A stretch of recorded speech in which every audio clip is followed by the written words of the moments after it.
The quest for the 2025-2026 College Football National Championship starts this week. And of course, with great football comes great betting opportunities. Welcome to the College Football Playoff Round 1 Betting Picks and Locks episode.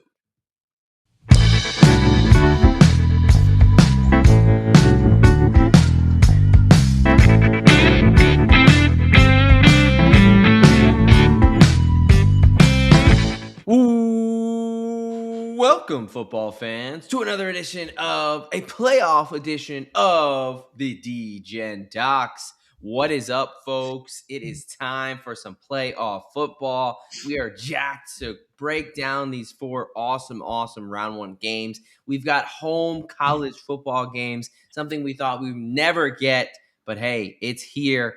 12-team college football playoff. We're here to break it all down for you. Look, folks, I am the D-Gen Doc, and this is the D-Gen Docs. But more importantly, I'm joined by my brother in degeneracy, Mr. Derek Bennett, a.k.a. Professor Locks. How we doing usually tonight, but now a special early morning edition of this episode here. Yeah, man, I'm doing great. I've been up for, I don't know, about 2.5 hours at this point. On my second cup of coffee. Welcome to the morning crew. Yeah, this is I'm in uncharted waters right now. Derek is taking some well-deserved family vacation time, so we're recording this a bit early. This will still be released Monday morning is the projection. Get through Army-Navy games still to play. You got That's the NFL slate. Not interrupt that. We'll put this out Monday morning, but we're recording this in the wee hours of Saturday morning. Nothing should really change with the games all a week apart, but look, folks, if this is your first time joining us, what a time to join the crew here for this college football playoff round one locks. Just like the teams on the field, we are locking in the playoff season. It is time. We know what the goal is. Hey, the way this is going to break down is pretty simple. We're going to have a quick discussion about the college football playoff bracket, and we're going to talk the futures market, and then we will get into the round one playoff games. We will break down the four matchups, start with a little player props we're going to give out, but ultimately breaking down the game and talking a side or a total there. Okay, let's go ahead and start with a little bit of some stuff up top here. Now, there was something that I do want to talk about. We'll get to the major news, but there was some news from the injury front. Yeah. Indiana. Now, one of us, we won't say who, but one of us predicted that Indiana would win. I don't think either of us predicted what would happen after that win because star defensive lineman Stephen Daly Stephen Daly out with a leg injury for the rest of the season while celebrating with fans. There's a video floating around. He was basically trying to jump up and high five fans, being a emotional, very cool athlete, giving the fans a really cool experience. Sure. After a huge, I think their only outright Big Ten title win in Indiana history. Correct. And he came down awkwardly, and I don't know if the specific injury has been put out there, but it looked like a knee injury. He had to get carted off, and he's out for the season. So brutal, kind of situation for Indiana. One of their really better players coming over from Kent State last year, had a really monster game in the Big Ten championship. How does this impact this team going forward? Yeah, I mean, it's pretty big. I mean, luckily, Indiana has some time to replace him. I mean, it's kind of shades of the 2007 national championship when OSU, Ohio State, played LSU. For those of you that can't remember, Ted Ginn Jr. returned the opening kickoff to the house. Yep. And basically dogpile with all of his teammates in the end zone to open up that national championship. Ends up hurting his knee. He's done for the game. LSU wins in blowout fashion. But I think Indiana has some time to hopefully get somebody else ready. But that front four has really dominated pretty much the entire season for Indiana. So I mean, we always talk about Indiana being like very system oriented. And I think that Curt Cignetti, who won the National Coach of the Year, will be able to find a guy to fill in that massive gap that Stephen Daly, held down for the majority of the season. Yeah, no, I think, they are a team that is built on kind of almost that next man up culture. I mean, a Yep. lot of these guys are Yeah. coming from the group of five, obviously Daly being a former MAC player just a year ago. Yep. I think that does kind of, like you said, that if there's one team that has a good opportunity to kind of Yeah. rally the troops and And make they this. do have some extra time. I mean, they got 2.5 weeks still, and they've already had a week to prepare for that next man up. With them getting the number one overall seed and the bye. So, yeah, I think overall they're still sitting in a pretty good spot, even with him being out. Yeah, no, absolutely. All right, now we gotta talk about this, and this is a little bit of the more delicate topics, but Sharon Moore, Ooh, Michigan head football coach, he made a promise when he took over as the Michigan head football coach, and that promise was that we will smash. And he unfortunately, was smashing something. yeah, he held that promise. So, look, we're not going to get into the total weeds. This is an insane story Yeah, that looked no like, doubt. it was one of Still those things things. coming out, obviously, Right. but At first, you texted me, and like when this first broke, he was fired, and I was like, whoa, like, well, in my head, I was like, all right, look, I don't think he's the guy. I think Michigan knows he's not the guy to really bring them to a national championship. But if you're gonna fire him, why are you firing him so late in the yeah, cycle? why are you firing him like a week Fire and a him half after after you you get lost and you're right, yeah, done? you Yeah, get beat down at the house in the game, right? But then it comes out for cause, and then we're like, okay, and then you get the inappropriate relationship with a staffer, and it's like, okay. okay, and that was one of those where, like, you know, I was thinking, okay, unfortunately, in the college football landscape and college football sports, and really sports in general, Yeah. this stuff happens, but Yep. typically the more successful the athlete or the coach is, the more likely it's The to get more swept leash they under the get. rug. Right, right, and the less kind of pushback in the way, Right. so I was like, "Whoa, is this an opportunity for them to take the Cut buyout bait. or" yeah, Yeah. like, for fire with cause, but then obviously, and the events of the story are still all by sources, but essentially he got fired, and then he went a little crazy and threatened himself, his wife, his the person he was Mischief. having an affair with. Yeah. There's all this talks about forcing an abortion and all these different things. Very very messy situation. Yeah. We still don't know all the details, so we're Nope. not gonna just comment on it. Terrible situation. No doubt. Nothing we condone. It's terrible that multiple families are getting broke up here. But from the football side, this does leave Michigan without a coach very late in the cycle. Yeah. So curious on your thoughts on the coaching search. I've heard names like Kenny Dillingham. I've Yep. heard names like Kalen DeBoer.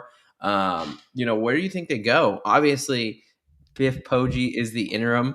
I don't as cool as Biff Poggi is, and honestly, the two games he had to coach when Moore was out for suspension, I Yeah. thought Michigan looked the best they looked all year. But Right. I think it's unrealistic to expect Biff Poggi coming over from Charlotte, basically getting fired from Charlotte, to Yeah. then be the Michigan head coach. So where are we at there? Where are you thinking? Who do you think's next up in the? Yeah, yeah. I mean, before I get into coaches, it'll be really interesting to see, what part of that roster stays because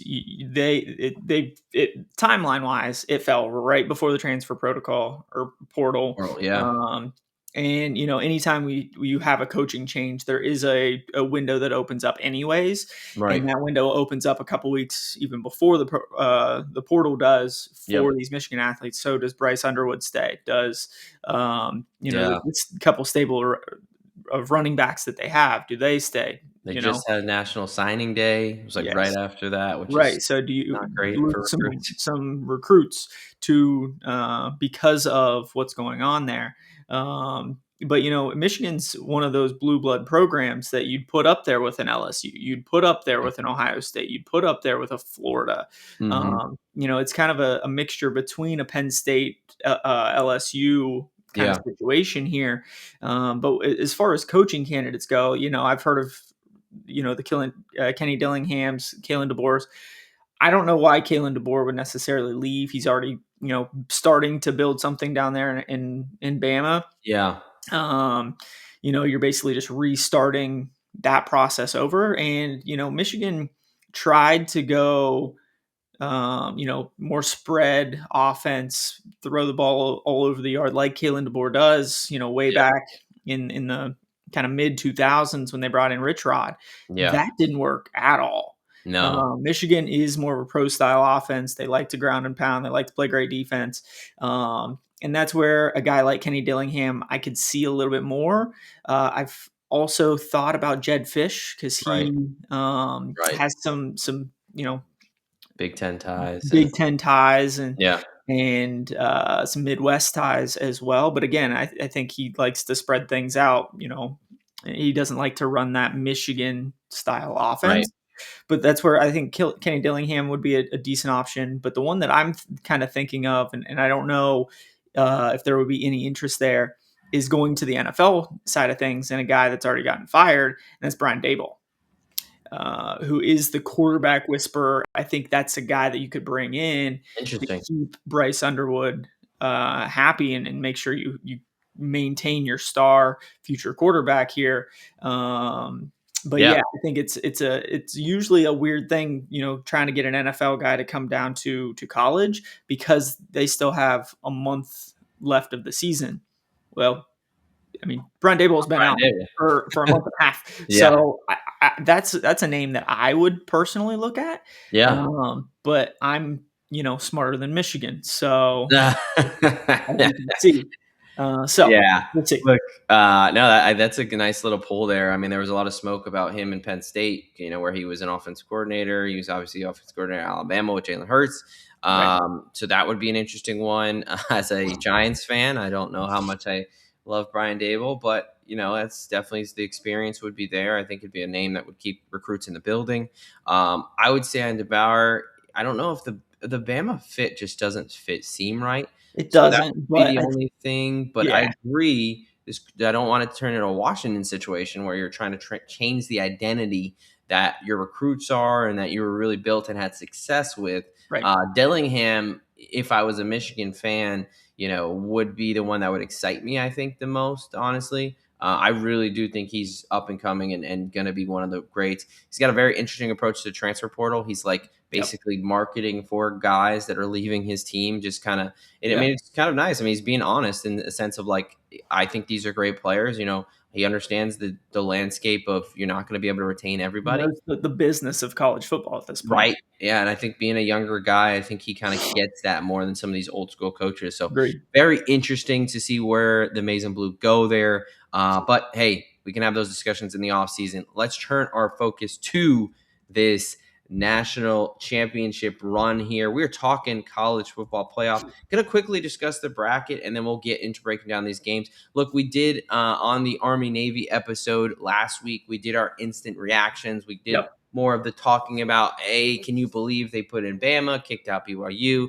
had those discussions, Miami over Notre Dame, Miami over Duke. Sure. So we're not going to rehash that. But what I am going to do is we're going to bring up this bracket here, and we are going to see if we're just going to talk through the futures market, the prices, and I'm just going to ask you if there's any futures you'd like to officially give out, and then we'll kind of go forward from there. So obviously, you have your first round buys in Indiana, Ohio State, Georgia, and Texas Tech. A lot of these prices are similar, but what has changed is these are all on DraftKings. I'm going to read these off just for continuity ease there. Indiana was 250. Ohio State was 240, I believe. Mm-hmm. Now it's flipped a little bit. Indiana plus 280 and Ohio State plus 215. I'm assuming off the daily injury news. That, and I think people are just betting Ohio State at this point with Right. that blue blood type of a program. Yeah, maybe seeing the revenge angle there, seeing, it was a 3-point loss where you missed a field goal right from the doorstep and had some things go wrong. Georgia plus 550 as a third favorite. Texas Tech 8-1. Oregon 9-1. Ole Miss 25-1. Texas A&M 20-1. Oklahoma 50-1. Bama, Miami 25-1 each, and then you got Tulane 80-1. JMU 70-1. Yep. So Oklahoma went down a little bit, Texas A&M went up a little bit, and then JMU went up a little bit as well in odds in the week that it's been.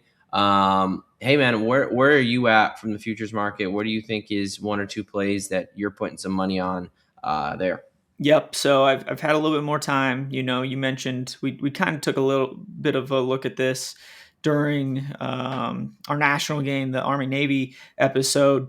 But I'm gonna stick with the two that I threw out there. I'm gonna stick with Texas Tech plus 800 and Oregon plus 900. Obviously, if Oregon takes care of business against JMU, which I think pretty much everybody expects outside of that JMU building. I think that's an easy quarterfinal matchup. One of them has to go on to at least the semifinal. Yeah. And I would take, Texas Tech has looked like a juggernaut for the vast majority of the season outside of their one loss to Arizona State with a backup quarterback. Yep. And then Oregon, if they're able to get past Texas Tech, they've already had a matchup with Indiana. And I think, revenge angle, I think they would match up pretty well. Going up against Indiana, they have a rock star quarterback in Dante Moore, just like Indiana does in Fernando Mendoza. And I think that's probably the clearest path to the national championship game that I can see outside of the couple favorites. And I just don't think price wise, I'm going to put a ton on Indiana or Ohio State just price wise. Yeah. So yeah, At give me this Oregon point, and Texas Tech. Yeah, at this point in the season, I kind of am in agreement with you. Obviously, if you took Indiana or Ohio State or one of those in preseason, then you're sitting pretty right. Probably Well, don't need Indiana, Ohio State, I think was like 300 to 1 going into the season. plus So 300. yeah, Yeah, you're right there. But yeah, so not like you said, not value standpoint, probably not worth it at this point. You're probably better off just mechanical parlaying or right, just betting them in the playoffs. right. But I'm on you with Texas Tech. They're 9-1 at FanDuel and Bet365, like we discussed last week. I think their path is great. I think that whether it's JMU pulling off a miracle or Oregon, I think they match up very well. Yep. I think they have the best, the most. So it's hard to say the best defense because it's Ohio State, Indiana have been very very good, They're but I solid. think they have the most like fearing defense from an offensive standpoint of creating chaos, Yeah. turnovers, opportunistic, really flipping the game on its head. They have a bunch of seniors throughout that back end. Obviously, our linebackers are scary, man. Yeah. With Rodriguez and a couple of those guys they got there. So I like that. You got Morton, who's playing in college football for years now. Yep. So I like that formula. They obviously have a shit ton of money on that roster, offensive No doubt. line. And then Texas A&M for a similar reason of the trenches. I think Mike Elko is a really good coach. I understand they were starting to teeter off there at the end, 20-1 though. We'll talk about that matchup against Miami at home. Ohio State, it's going to be tough, but I think that they match up pretty well from the line of scrimmage standpoint. Sure. And then it's about players making plays, and Marcel Reed versus Julian Sand. I think that's a very intriguing matchup. They've got to definitely, it reflects in the price in 20-1. They'd have to likely go through Miami, Ohio State, and Georgia. But I think they are worth the sprinkle there. They only lost one game at Texas last game of the year where they kind of didn't need it. They were already in the playoff. So those are the two bullets that I'm taking. Yeah. I'm definitely with you on Tech, and I will be going the Texas A&M route to give me something on the other side of the Yeah. bracket to root for. Yeah. No, I think, if I were to cover up all the stuff behind me and try to take an unbiased standpoint, I think on the other side of the bracket, that would be the one that I would look at as well. Yeah. All right, brother. Let's get to these game picks. Again, this is the college football round one locks and picks episode here. So a little bit different than the typical 6-pack that we do because there's not 6 games. There's 4. So we are going to break down these 4 matchups. We'll each give out a pick there. And then I'll come in with a couple player props. I know that in some states you can do this. I am in one of those. Tarek is unfortunately not. So I'll talk a little bit of player props just to give us some extra. Everyone likes extra bets nowadays, so why not get into it at this point? Sure. Started teasing with it Sure. In the conference championship game. Came out pretty profitable, so would like to get back to that angle there. All right, first up, Friday night college football in Norman, Oklahoma. Yep. 8 p.m. Eastern time on December the 18th. We have the Alabama Crimson Tide, the 10-3, still somehow number 9 ranked Alabama Crimson Tide, head into Norman, Oklahoma to take on the 10-2 number 8 Oklahoma Sooners in a rematch of a couple months ago here. We've got Alabama actually as the small favorite. They're laying 1.5, -105, -112 on the money line. Oklahoma, the can't even really call them a dog, but I guess very, very small dog here. +1.5, -115 on the money line there, -108. Over Anderson at a low 40.5 there. It's supposed to be 57 and clear in Memorial Stadium up or down there in Overland, Oklahoma. Just to speak to these two teams have played, Oklahoma's kind of had their number Yep. just, earlier this season in Tuscaloosa. The Sooners won 23-21 in a turnover-filled game for Alabama. And the year before in Norman, when Jalen Milroe and Wow. company came in trying to still make the college football playoff last year, they Yep. got beat down 24-3 in another turnover-laden game for Alabama. So where are we going to this one? Do we think the Sooners continue to have their number, or are we taking the tide to turn those tides here? Yeah, I think this is probably the toughest one on the board, and it should being that 8-9 matchup. Right. You mentioned it that we've seen this game, about a month ago in Tuscaloosa, and Alabama did everything but what they wanted to do. Basically, they had a few turnovers, they couldn't hold on to the ball. Yep. Penalty wise, was definitely more so, or Alabama was the more penalized team as well. And it was just an ugly game overall. I mean, it ended up being a 2-point win for Oklahoma on the road. And I think, we talk about this all the time, more so in the NFL because it rarely happens in the college game, but it's hard to beat a team twice. And Yeah. especially with Alabama, not playing great in the SEC championship game, but They embarrassed, man. still had a game to go out there and basically get smacked around by. But yeah, I think it comes down to it's hard to beat a team twice, even in a hostile environment like Oklahoma. I still trust Ty Simpson a little bit more than I do John Mateer at this point. And when you look back at that game, I mean, neither team was really dominant on offense. I mean, both Right. teams struggled to move the ball. It just came down to the turnovers from an Alabama standpoint. So yeah, give me Alabama on the money line. I will go ahead and take the 1 point. Yeah. That Alabama would be laying in this one, just because, I mean, odds wise, it just doesn't make much sense to take that. So give me Alabama on the money line in this one. Yeah, the extra 7 cents. I think Right. that's a good play in a game like this. These matchups, last time was a 2 point game. Yep. Yeah, just for the kind of comfort level, I think the Yep. money line it's -112 instead of the -1.5. I would agree with you there. Now, in very similar fashion, this was a very tough game to pick. So Yep. I will actually not be picking a side. I'm going to be on the over 40.5. But for Mm, similar reasons that you talked about, looking at this last game in Tuscaloosa, now this stat can be a little skewed because you have maybe one team playing from behind, but this yep. game was never really out of reach. And when we look at the total yardage, Alabama had 406 yards to Oklahoma's only 212 yards, Yep. right? So yes, the turnovers were absolutely a thing, and that's a little bit of what I'm banking for. Alabama had 2 fumbles lost and an interception. They had more time possession, they had more yards, obviously, Yep. with needing to come from behind, and they had success moving the ball. Yep. It was just about converting in the red zone.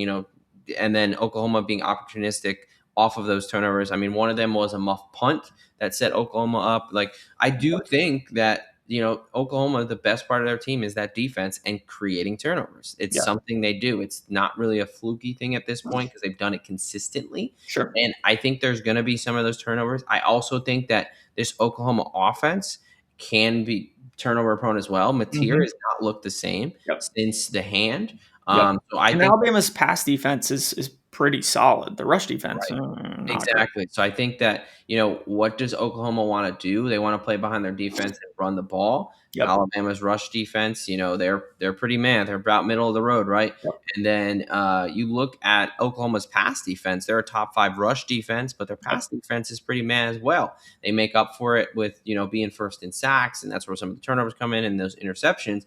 But Ty Simpson, Ryan Williams, Jeremy Bernard, that whole allotment of wide receivers, Isaiah Horton, Josh Cuevas, they can move the ball. So I think that Mhm. I'm going to go on the over 40.5. It's a low Okay. total there. I understand, thinking that Oklahoma in Norman, this is going to be, a real big rock fight. And I don't think this is going to fly over, but I ultimately do see something like a 24-21, maybe it's another 24-20, something like 23-21. that. Like Yeah. I think both teams get into the 20s here. Even And even 20 even 20 to 21. I mean, with that 1 point spread, that's why I am taking the money line. right. And to your point, I think, both teams will be pushing for that 20 mark. I don't think either team gets to 30 though. Yeah, I mean, I unless you're Iowa and Nebraska or something like that, man, 40.5 is just a very low total. Or Yeah. my Army Navy, neither of these teams running the triple option. Alabama likes to throw the ball, and I Yeah. think that's going to lead to big plays and also turnovers. So I Yep. think that's just it's gonna be a similar formula there. And who comes out on top, is one of those I'll stay away from. But I'll give me the over 40.5. So you were on Bama money line. I will be on the over 40.5 for that one. Yep. A couple player props here I just want to talk about really quick. Give me Oklahoma Sooner quarterback John Mateer under 208 passing yards, minus 115 there. Way under this earlier in the season. Yeah, I mean he was flying over. He was looking like a Washington State quarterback earlier in the season, Yep. and then he had the hand surgery and Right. started playing better defenses as well. And I think Oklahoma started taking their identity as a run the ball, play behind our defense type of team. Yep. And last game only 138 passing yards on 23 attempts. Alabama's passing defense is only giving up about 175 yards a game, Yep. and he would have only hit this number in 2 out of his last 7 games. So I think again, Oklahoma is going to try to establish the run. Use turnovers. I don't think they're going to be aired out and let's just try to like make this a track meet. That is Yep. not a path to success for them. I don't think this game ever gets so out of hand that they need to throw the ball and they're down a ton of points. So give them a tier on the under 208.5 passing yards. Again, would have only hit in 2 out of the last 7 to go over. So, 5 of the last 7, this number would have hit. And then as a little bit of a DGen sprinkle, give me Bama tight end Josh Cuevas anytime touchdown. That's plus 370 over on FanDuel. The normal prop was at Bet365. Definitely want to shop around for college props. There's huge variety here. I think he was closer to plus 210, plus 250 on the other books there, but Okay. FanDuel's got him at plus 370. He scored in 2 out of the last 3 games he played. He was banged up, and they sat him for the SEC championship, particularly to make sure he was healthy in this game. He scored and was the leading receiver last time these two teams played. Ty Mhm. Simpson was really later in the season finding him as a safety blanket and using him a lot, especially around the red zone. I think this price is very juicy. Plus 370 for I think Simpson's clear red zone target. So yeah, that's where I'm going to be sprinkling on the DGen side. I like it. So you are on Bama money line. I'm on the over. I'm on Mateer under 208.5 passing yards, and I like the little sprinkle on Bama tight end Josh Cuevas at a plus 370 there. All right, moving on. We are now heading over to the Saturday slate where we've got 3 games to keep us busy all day long. Heck We will yeah. start first with a game in Kyle Stadium, one of the better home environments of college football has to offer there. Saturday, December 20th, 12 p.m. Eastern Time. We have a little ACC SEC matchup here where, I'm sure there's a little bit of big brother, little brother trying to go on here. The committee kept the ACC in, not the ACC champ, but the ACC in the way of Miami Yeah. getting an at-large bid. You've got 10-2, the Miami Hurricanes, the number 10 Miami Hurricanes, heading to Kyle Field, Aaron College Station to take on the 11-1 number 7 seed Texas A&M Aggies. You got Miami catching 3.5 plus 150 as a road dog. You got Texas A&M on the other side, laying the 3.5 minus 180 as a home favorite. Over under sitting at 51.5. It is going to be 60 and sunny, so no need to worry about weather really for either of these kind of fair weather teams. Yep. Where are we going in this one? You taking the Hurricanes as the road dog, or are we back in the home favorite in the A&M Aggies? Yeah, I mean, both of these teams, or neither of these teams, played last week in the conference championship game. So it'll be interesting to see which team is more prepared coming out of the gate, and I think that's going to be the big difference between Miami and Texas A&M. At the end of Yep. the day, I trust Mike Elko a lot more than I do Mario Cristobal. And Miami's looked pretty solid after their SMU loss about a month and a half ago. Right. Last time we saw Texas A&M, they kind of laid an egg against their brothers over there in Austin. So Right. at the end of the day, I like I said, I trust Mike Elko a little bit more than Cristobal.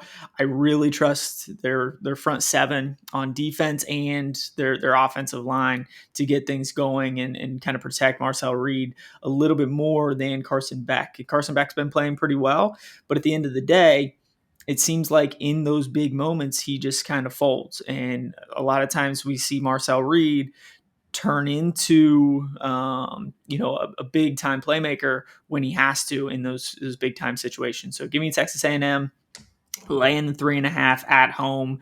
At the end of the day, typically we like to take the 3.5 or lay the 3.5 Mhm. for whatever reason. Books just like to kind of dangle out that little hook there. Yeah. And a lot of times it kind of backfires. So yeah, give me A&M laying the 3.5. Yeah, no, I mean they do make the 3.5 with the hook does make it enticing. Puts it over the field goal there. I believe this opened at 4, Yep. so bet down a little bit. Now, I could definitely see Miami being a public dog right now. It's early in the week. DraftKings splits are actually more money and tickets are coming in on A&M. But again, Yep. early in the week, we'll see how much public. You can't really. I don't know if you can call that public money at this point. Over a week away, but I'm also on Texas A&M. This is one of those where I actually feel really good about the side here, minus the 3.5. A lot of what you talked about. One, Miami. Yes, they've been better of the last month, but they've played an awful Syracuse team. They played a not great NC State team at home. They Yep. went to the road and played a bad Virginia Tech team, and then ultimately, a good win by embarrassing our Pitt Panthers. But when we talk about home environments, I understand Lane Stadium there, Enter Sandman and all of that. It wasn't a night game, and also that team is pretty garbage, So Yep. the fans they did show up, but it was not the atmosphere that I'm expecting in this one. Obviously, I would love for this to have been a night game and felt better Yeah. about it Oh for yeah. people to get a little bit liquored up there. Yep. But they're a cult down there. Well, honestly, I mean, down in College Station, they may just stay up after the midnight yell and just booze until noon. Yeah, I think There that's at the Kyle plan. Field.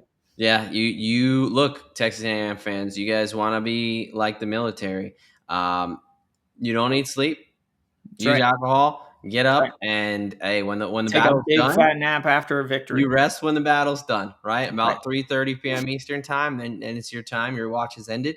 You can go ahead and do that. But we're gonna need y'all to be loud and do whatever weird shit y'all do over there in Kyle Field. But no, I do think that, like you talked about, Carson Beck, Mario Cristobal against Marcel Reed, Mike Elko. Give me the better coach. Give me the more dynamic quarterback. Yep. We've seen Carson Beck under pressure. Um, in the 2 games that Miami's lost this year, on the road at SMU, and then at home to Louisville, he's Yep. combined for 6 interceptions in those 2 losses. As a Florida Gators fan, I've seen Carson Beck in high pressure situations. That is not something I want to put my money on. Look, Texas A&M, the line play is huge. Now, both these teams have a good offensive line, good defensive line. But I think that Texas A&M is a bit better. Their defense is tied for first in the nation in sacks, actually with Oklahoma with 41 sacks. So you're telling me you're going to get some pressure on Carson Beck, and that is when he turns into a pumpkin a little bit. I think that they're actually been able to rely on the Mike Elko and the crew is going to get the running game going. Yep. Miami's rush defense is not so great. Um, you know, or excuse me, they are really good against the run. I apologize. Top 10 rush defense, pass defense is a little bit meh, but I do think this offensive line is something they have not seen before, right? And then on the other side, Texas A&M has a good pass defense to go along with that pass rush. Where I think that Carson Beck's going to get into some trouble there. So I ultimately think the Carson Beck turnovers and the inability to adjust. I think you got a huge coaching advantage for Mike Elko over Mario Cristobal. And I think Carson Beck in this hostile road environment is something I do not want to be backing at all.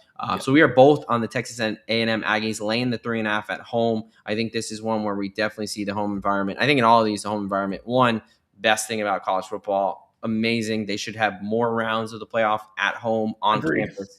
But I love with all of that being said, I think Miami probably has the most dynamic player on the field in Malachi Tony. That dude is a freak. Yes, and you said it as well. That's my prop for this game. Anytime touchdown. Malachi Tony minus 105 there. That's the best price that I could find. Obviously, shop around. 4 touchdowns in the past 3 weeks, and they just get him involved in so many aspects, like any team should. When you have someone who is this dynamic, So dynamic. I was watching some Percy Harvin highlights, just reminiscing the Gator days. John Summerall's got the boys in Gainesville feeling pretty nice right now with his hire, so got to go through the memoirs a little bit. But I'm not going to say he's Percy because there's only one Percy Harvin, but this man is electric as a true freshman, an 18-year-old. I just hope they sometimes they have him throw the ball. He's thrown touchdowns. I hope they don't have him do that. But I do think, whether it's in the receiving game or the running game, sure, he can score a touchdown, to cut the lead down from 35 to 7. We can take that. But I do think he finds the end zone because he's so dynamic. 4 touchdowns in 3 weeks. I think that speaks for itself. So around even money there, I will even lay a little bit of the juice with the minus 105. So both Derek and I on Texas A&M at home to cover the 3.5. I am taking Malachi Tony anytime touchdown minus 105. Okay, moving along to the afternoon slate here. I guess the late afternoon slate, I should say. If you're in the central time zone like myself, it is technically will be the afternoon slate now. But Saturday, December 20th, 3:30 p.m. Eastern time, we've got one of those group of 5 teams that everyone's saying is going to get smashed in.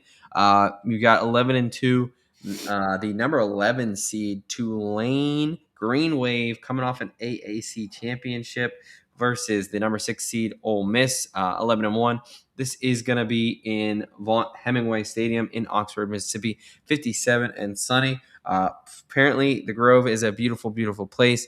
Just not beautiful enough to keep Lane Kiffin around in town. But you've got Tulane catching the 17.5 plus 625, massive roads favorites. Over under at 56.5. Ole Miss laying the 17.5 minus 108, and then minus 950 on the money line for the home team. The home team who's dealing with some coaching change. Lost some guys there. It looks like their offensive coordinator came running back with his tail between his legs. But Pete Golding, the defense coordinator, taking over, had some time to prepare. Curious where you're going in this one. Yeah, I mean, this is another matchup that we've seen already this year, and Tulane got absolutely smacked 45-10. And in that game, one team put up just under 300 yards. The other team put up over 500 yards in Ole Miss. Right. I think with all of the coaching changes, Ole Miss is known that came, it went. They've had a couple of extra weeks to prepare because, again, they didn't play in the SEC championship game. I'm not too worried about that necessarily. I think the distractions are behind them at this point, and they just want to go play ball. And Trinidad Chambliss is an absolute freak. In the game a month or so ago against Tulane, he threw for 307 yards and 2 touchdowns.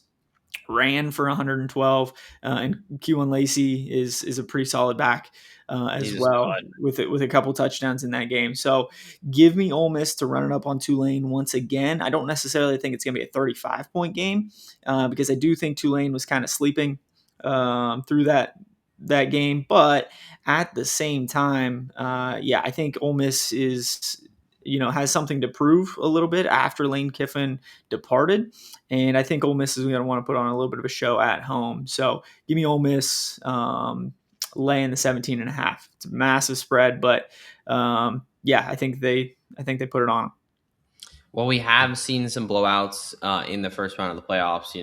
This number is big, but I think this number is too big. I think the Vegas is overcorrecting a little bit too much. I think the group of five, being such a doormat, is getting overplayed a little bit.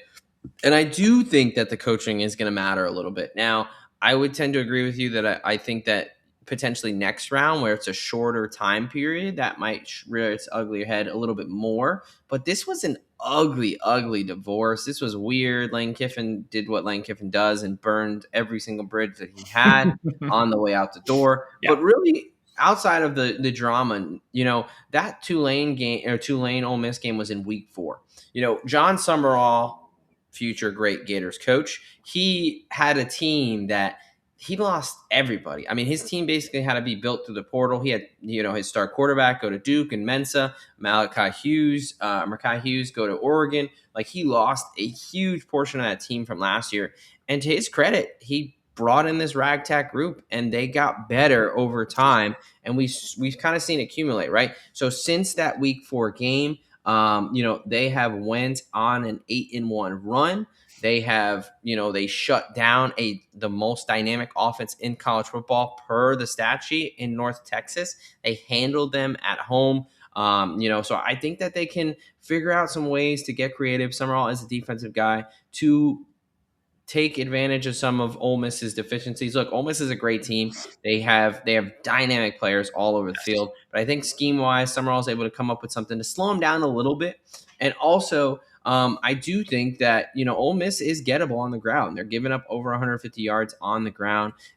Tulane is a team that is a run first team. They've got a myriad of guys that can run the ball. So I just think that this number is too big, the 17.5. I think they keep it respectable. I do think ultimately Ole Miss walks out of there with a 10-point win, 14-point win. But I think that Tulane makes this a game a little bit, and then Ole Miss just makes a couple plays down the stretch, just given the talent, the caliber of athletes they have, especially at the quarterback, running back, and their skill players on offense. I still think the defense is a little bit questionable. So I understand week 4 they had a beat down. Again, Tulane, younger team. I think they're a little bit more matured, and I think the continuity there is much better. But this was a tough one.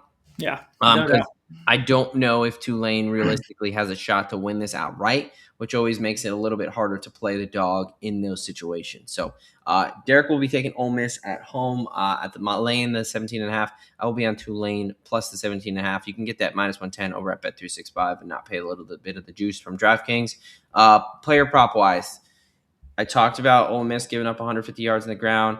Give me Tulane running back Javin Gordon over 18.5 rush yards. They've got a couple freshman running backs that they rotate. McCurry has kind of been the guy, or McLaurin, I believe, he's the one who's taken over. Yep. But they still give Javin Gordon, the freshman, bigger running back, a little bit more of the bruiser at 5'10", 200 pounds.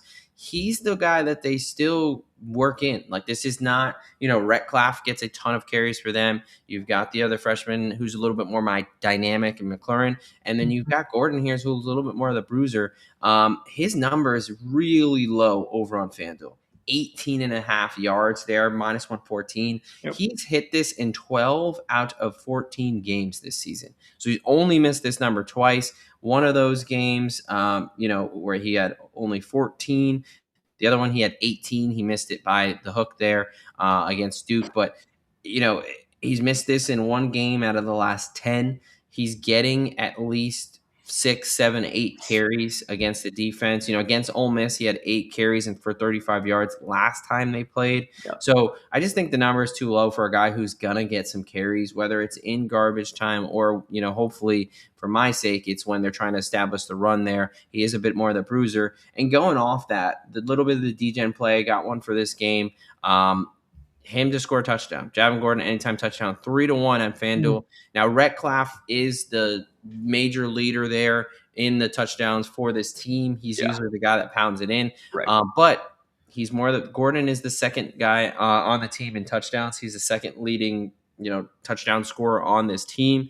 And he is, again, the bruiser who can kind of bang it in around the goal line. So I do like at 3-1. I just think those odds, don't match the production that he's put up this season. He's going to get the touches around the goal line if it's not Red Clav. So at 3-1, I do think that Tulane is going to score a couple touchdowns here.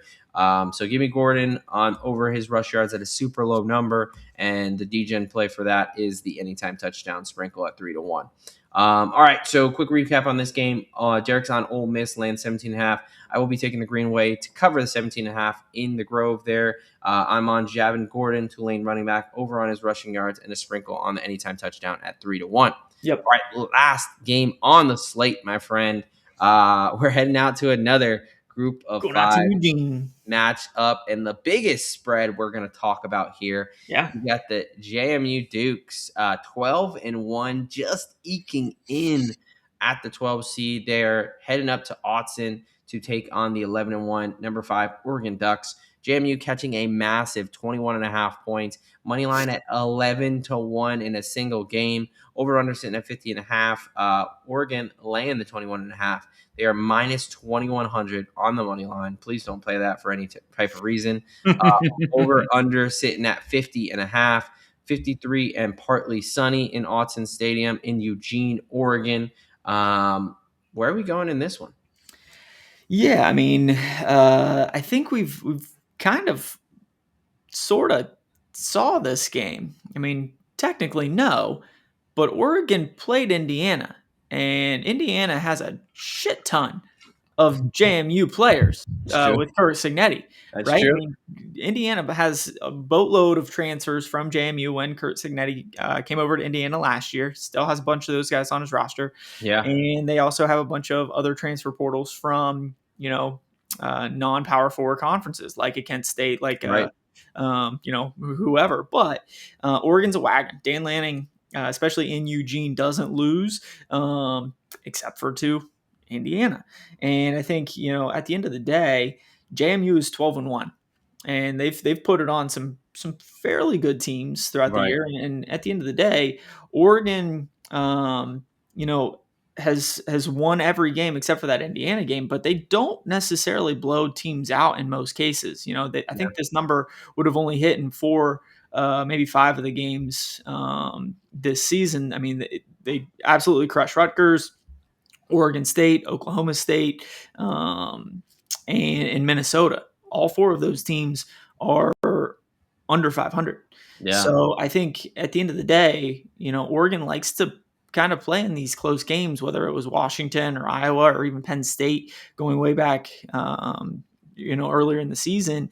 And yeah, I think that JMU can keep this one pretty close, really. I think that JMU matches up pretty nicely with them. They play really, really good defense. They have a pretty solid running back in Wayne Knight. So yeah, give me JMU and the points in this one to keep it close. Yeah, this is another one that was tough. It was tough kind of figuring out which side I'm going to land on here, and ultimately I stayed away from a side, and I'm going to go on the under 50.5 here because I do think that JMU is able to kind of play up to this quality of competition.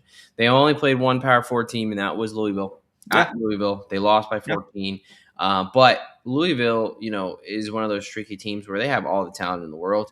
They saw it against Miami. They've got 2, NFL caliber wide receivers. They have NFL caliber running back. They've got a veteran quarterback. And, although losing, it didn't feel like they were getting outclassed and they didn't deserve to be on the same field as Louisville. Now you're going to another hostile environment. You're getting the 3 touchdowns there at the hook. Yeah, I think that, JMU is able to stay in this game. And really, when you look at this game, it's top 10 defenses on both sides. Yes. Both teams with the top 10 defenses. They're playing at an elite rate there. Oregon is a team that, the only reason I kind of stayed away from JMU is Oregon. Sometimes they can really put the clamps on things. So that would be my concern is that, if Oregon holds them to under 10 points and they are able to score like 31 or 34 or whatever. So I do think the under is a better play for me because I think I'm just going to trust these defenses, right? Defense typically travels and both these teams want to establish the run. And it's going to be really hard to do that against two, top 10 rush defenses. Yeah. So I'll be on the under 50.5 there. I do think ultimately this is something, where these teams are maybe it's 21-14 or, something like that. Yeah. I think it's a lower Yeah. scoring game. Both these teams are going to feel each other out, play behind their defense, and then Yep. go from there. The player prop in this one for me, Oregon, De'Ari Hill Jr. under 31.5 rush yards, -114 over at FanDuel. They have like 5 guys listed for Oregon in the rushing Yeah. department because they do Yeah. spread it around. They do. However, first off, all these guys' number I think are a little inflated because they're assuming that they're just going to be able to push around JMU. Yep. But you do have to understand that JMU is the second best rushing team in the country. As Nova makes her appearance on the screen for Of today course. Of at the course. end The of the star of show, the trying show. to get some showtime for her. But this is a really good rushing defense. This is Yeah. not, I don't think this is a fluke. This has been 13 games now that they've been consistently playing at an elite level. Yep. And over the last 5 games, he would have only hit this, or in 2 out of the last 6 games, excuse me. He's also only averaging 5 carries in the last 6 games. So I think in a playoff, he's a freshman. In the playoff environment, they're going to trust the older guys. I don't think he's going to get as much burn. I think he's only going to get a few carries. And again, give me the second best rush defense in the country to make sure he doesn't break one there. So I think we're just really playing for him not to break a long one. Under 31.5 there for a guy who's only going to get touch the ball a couple times. I will take that. So give me De'Ari Hill Jr. under 31.5 rush yards, -114. Derek is on JMU plus 21.5, and I am on the under 50.5 there. All right, my friend, it is the best time of the show because we give out our best bets to do a nice little recap, say what we feel the best about for this college football round 1 playoff game. Why don't you start us off there? What is your lock for round 1 of the college football playoffs? Yeah, give me Bama on the money line. I think, like I said earlier, it's hard to beat a team twice. And basically everything went wrong for them that first matchup against Oklahoma. So give me Bama on the money line. Okay. Yeah. I do not hate that at all. Just keep the points. Keep the points going. Actually, I would say that if Bama wins, probably much higher likelihood for There's the some over points the scored. hit. Yeah. So I'll be rooting for you a little bit. Yeah. For my lock, give me Texas A&M minus the 3.5 is the one I feel the best about. You Yep. got the home field environment. You got a shaky Carson Beck. You've got a very bad in-game coach in Mario Cristobal. I think the coaching edge is huge here. I think the home crowd gets it done, and I think ultimately the line play, especially that defensive line of Texas A&M, is going to make Carson Beck uncomfortable, and the turnovers are the difference in this one. Yep. All right, do you have a dog for this week? I know there's some pretty big dogs there. Yeah, no. Going back to your Texas A&M play, before I did the graphics for the show, that was the one that I had picked as well. But I wanted to diversify a little bit, and I do really like the Bama money line angle. But for my dog, I only had one dog for this round 1 slate. So give me JMU and the 21.5 points. Let's not forget that the last time a group of 5 playoff team went to Autzen, it was Boise State last year, and they only lost 37-34. So I think that JMU can keep it close with a really solid defense. Give me JMU catching the 21.5. So you're not taking them outright, are you? No. Oh, okay. Well, typically on a dog on this show, we'd use Well, I know, but I plus can't do money. that. Okay. That's gonna come into play with my parlay. All right. So Derek's doing a parlay. That'll be his dog because Yeah. minus what? What are we talking about? Minus 108 is not a dog on this show, just to clarify. Yeah. So it's early, so I'll give him a pass there. For a real Well, dog, I couldn't necessarily you couldn't. pick JMU outright at 11-1. Now I hope they win. But Now I hope they win outright. Just keep it low. I hope they win 21-7. All right. I'm not gonna lie. Bam. Even throwing money on it. Bama tight end Josh Cuevas anytime touchdown plus 370. An actual dog price plus 370 to find the end zone there. Again, he's been hit it 2 out of the last 3 games. He's become Ty Simpson's favorite red zone target. He was a leading receiver and scored a touchdown against Oklahoma last game. Bama tight end Josh Cuevas anytime touchdown plus 370 over on FanDuel. All right, you have a parlay this week. I do not, so I'm going to count this as your dog, Yeah. assuming it is actually plus money. What do you So to be my dog, if you want a little bit of juice, I did do a little pleaser with JMU. So I pleased them up to 14 and a half points, still above that key number of 14. So give me got? Okay. JMU plus 14 and a half, and then add in Bama laying the 1.5 for a Okay. nice little. Oh, I forgot to write it down. I think it was plus 470 or plus 475. Okay. Yep, plus 470. There we go. That's a JMU juicy 14 dog. and a half, Bama minus 1.5, plus 470. Now we're talking. Okay, that gets me woken up here at fucking 6 a.m. where you have me doing this damn show. But all right, let's do a recap of the best bets here for Derek's lock of the week here for round one of the college football playoffs. Bama on the money line. I'm going to completely disregard his dog because it's not a dog. We're just going to go straight to the parlay. And we're Yeah. going to go JMU plus 14 and a half and Bama laying the 1.5 plus 470 for a very juicy price there The JMU plus 14 and a half would be plus 192 on its own. by itself. There you go. So you can play that a couple ways there. I'll put that in as my dog. There we go. I like it. Okay. So JMU plus 14 and a half, plus 192, respectable. Yes. All right. For myself, give me Texas A&M as the lock, laying the 3.5 minus 110. For the dog, it is the Bama tight end, Josh Cuevas, to find the end zone at plus 370 over on FanDuel. I do not have a parlay as the screen reads. I am lame this week. This was a tough slate to really kind of find some juicy sides. I only like really two sides, and I only feel really good about the one. So this is going to be an interesting, round one.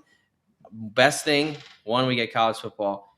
Two, home environment. Three, everything's on the line, man. So this is what it's all about. This is what they play for. I love this college football format. I think the selection committee needs to be all the way gone and their corrupt asses. But 12 teams fighting it out to figure out who's the best of the 136 teams in the country. You gotta love that. This is what college sports is about. Bring all the game on campuses. But what do you got for the people before we get on out of here? Yeah, I think we would all agree that 16 would be the precious number that we're looking for, if not 24. But I think 16 is plenty. Outside of that, I don't think teams necessarily have a chance. But yeah, man. I mean, we've been doing this all season long. We've been getting really, really close to our goal of 1,000 subscribers. So make sure you smash that subscribe button. Make sure you're still cashing with us, and follow us over on X and all of the things there as well. This is coming out Monday, but we'll be doing our NFL week, 16 episode coming out late Wednesday night. You'll be doing your Thursday night injury report to make sure we continue to smash the competition in the fantasy realm over on IDP Plus. But yeah, I mean, we got a bunch of massive games coming up here later this Friday and an all-day Saturday. So absolutely, get ready. Yeah. Stay tuned. Look, as we mentioned, due to some scheduling things and trips and families being most important, we are recording this a little bit early before it's going to be released. So I kind of I'm like going to go this. ahead. I kind of like this. So I think we need to mix Never this up. again. I can't wait to go back to bed. I love the show. I love doing this. Love talking ball. I cannot wait to get the fuck out of here. But I've already graded a final, did all the graphics. Yeah, we are completely different people, man. I'm going to say this. Go Army, beat Navy. I know the game's already over, so hopefully I don't look like a fool, but I got faith in my guys to take down the Seamen there. Also, NFL show last 2 weeks. We were running on a 22-6 run on props and best bets. We've hit it at an insane rate. Yeah. I love this slate. We both love this slate this week. I'm confident we're going to be cashing again. So go ahead and join us over on the NFL side as we wrap down this college football season, because talking ball and cashing bets is not going to stop for us. This is a 365 day thing for us here. All right. I'm trying to go to bed, so let's wrap this up.